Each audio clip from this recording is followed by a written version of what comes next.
अस्सलाम वालेकुम। औसाफ डिजिटल के साथ मैं हूँ हलीमा जुल्फ़िकार। एक शख्स ने अपनी बीवी से सख्त दिली तकलीफ़ उठाई जो उसके दिलो दिमाग पर चोट लगा गई और उससे इज्तमाई तौर पर औरतों के वजूद से ही नफ़रत हो गई। वो अपने नौमौलूद बेटे को लेकर आबादी से दूर जंगल में निकल गया। ये कहानी आज हम आपको सुनाएंगे, लेकिन तफसीलात में जाने से कबल आप सबसे गुजारिश है कि हमारा चैनल औसाफ डिजिटल सब्सक्राइब कर लें और साथ मौजूद बेल के आइकन को क्लिक कर लें ताकि हमारी ताज़ा तरीन वीडियोस आप तक बर वक्त पहुँचती रहें। और डेली औसाफ को इंस्टाग्राम पर फॉलो करने के लिए नीचे डिस्क्रिप्शन में दिए गए लिंक पर क्लिक कर लें। वो शख्स जब जंगल में गया तो वहाँ उसने एक कुटिया बना ली और अपने साथ कसम खा ली कि मैं अपने बेटे को औरत की शक्ल तक नहीं देखने दूंगा। 20 बरस बीत गए। एक दिन उसका बेटा जंगल में शिकार कर रहा था कि वहाँ से कुछ लड़कियों का काफिला गुजरा। लड़का उन्हें मुसलसल देख रहा था कि बाप ने उसका बाजू झटकते हुए कहा कि चलो घर चलते हैं। जब बेटे ने बहुत पूछा कि आखिर वो कौन सी मखलूक थी जो मैंने पहले कभी नहीं देखी, तो बाप ने तंग आकर कहा कि वो दूसरे जंगल की एक मखलूक है, एक जानवर है जिसे शुतुरमुर्ग कहते हैं। रात हुई तो नौजवान बेटा करवटें बदलने लगा, कभी छत को देखने लगा, कभी बाहर देखने लगा। रात के आखिरी पहर बाप ने तंग आकर पूछा कि सोते क्यों नहीं हो, क्या वजह है आखिर तुम्हारी इतनी बेचैनी की।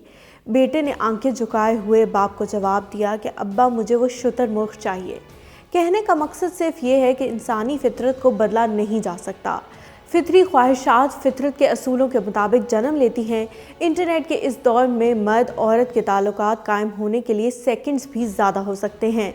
हम ज़रिए को तो ख़त्म नहीं कर सकते, लेकिन दिलों में पैदा होने वाले ख़यालात को आगही, तरबियत और पाक तब्दीली से ज़रूर ख़त्म किया जा सकता है। पहाड़ों से पिघलने वाली बर्फ़ का रुख दरियाओं की तरफ से नहीं मोड़ा जा सकता, और अगर इस रुख को मोड़ दिया जाए तो ये फ़ायदे की बजाय नुकसान दे सकती हैं।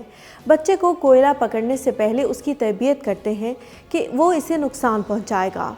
मुसलमानों का आज सबसे बड़ा मसला अपनी नौजवान नस्ल के सामने खड़े उनकी ज़हनी उम्रों से बड़े चैलेंजेस और वक्त के तकाज़ों को ना समझना और घरेलू तरबियत का फुकदान है। चूँकि बकिया अदयान तकरीबन एलानिया और गैर एलानिया इल्हाद को इख्तियार कर चुके हैं, अगर मुसलमानों ने इस्लाम से वाबस्ता रहकर अपनी नस्लों की तरबियत करना है तो फिर फितरी तकाज़ों और ज़माना हाल की ज़रूरत को देखते हुए अपनी और अपनी आइंदा नस्लों की तरबियत करना होगी। तालीम, तरबियत और शऊर लाज़िम व मलज़ूम है, वरना हमारी इज्तिमाई मौत हमारे दर पे खड़ी है।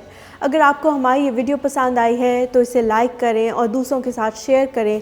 कमेंट सेक्शन में हमें अपनी राय से ज़रूर आगाह करें। मज़ीद खबरों और अपडेट्स के लिए भी औसाफ डिजिटल के साथ रहें।